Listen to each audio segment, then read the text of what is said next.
আসসালামু আলাইকুম। Hello viewers, BD Billal engineering ওয়ার্কশপের পক্ষ থেকে আমি বিল্লাল আছি আপনাদের সঙ্গে। ভিউয়ার্স, যে কালারটা দেখতে পাচ্ছেন, এই কালারটা সম্পূর্ণ শেখার জন্য পুরো ভিডিও আপনারা দেখতে থাকুন। যদি স্কিপ করে দেখতে থাকেন তাহলে কিন্তু শিখতে পারবেন না। কাজ কিন্তু শেখার জন্য সময় দিতে হয়।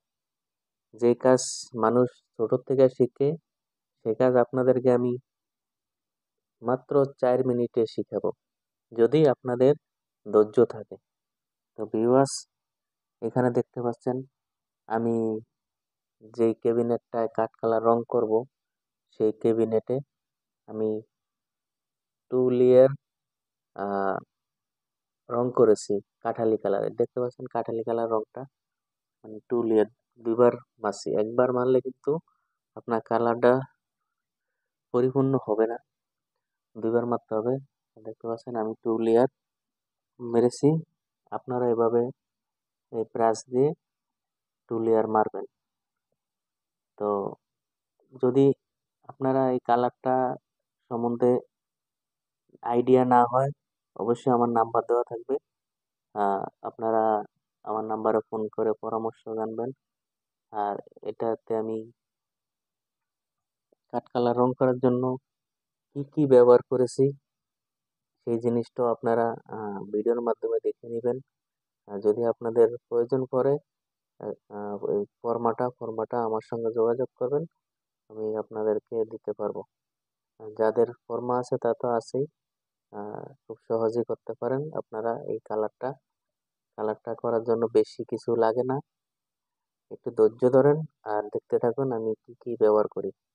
যে এখানে দেখতে পাচ্ছেন একটা বাটিতে পানি নিছি, যে লাল রং দিছি, আবার হচ্ছে গাম, এটা হলো গিয়ে যে আইকা গাম আছে না, এই কাঠের আইকা গাম দিয়া রংটা মিক্স করে, আর একটা মার্কিন কাপড় নিয়ে এটা পরে এভাবে হাত দিয়ে বডির ভিতরে সুন্দরভাবে মাইরা নিছি। মাইরা নেওয়ার পরে এই যে ফর্মাটা দিয়া এভাবে টান দিয়ে দিতেছি।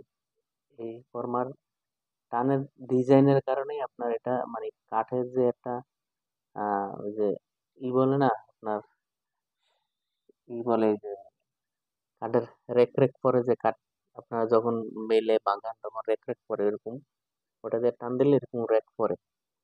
তো এই দেখতে পাচ্ছেন, একটু খেয়াল করবেন যে আমি হাতটা কিন্তু যে হাতটা মোচড় দিতে আছে ওই জায়গায় যে কিন্তু ডিজাইনটা করতে আছে।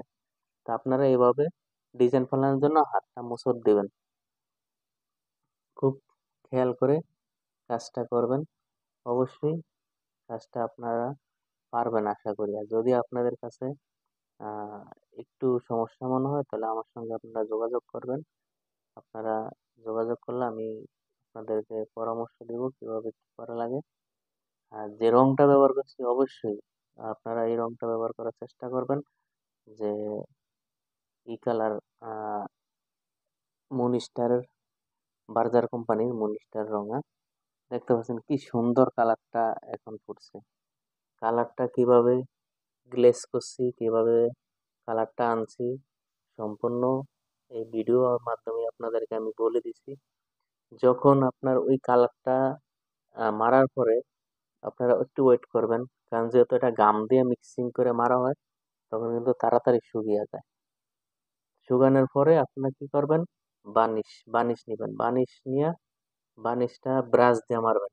বানিশটা হচ্ছে গিয়া আপনার মুনিস্টার কোম্পানিরই বানিশ পাওয়া যায়। ওই বানিশটা আবার উপর দিয়ে ব্রাশ দিয়ে সুন্দরভাবে রং যেভাবে মারছেন এভাবে পুরাটাই মারিয়া দিবেন। তখন এটা গ্লেজটা থাকে।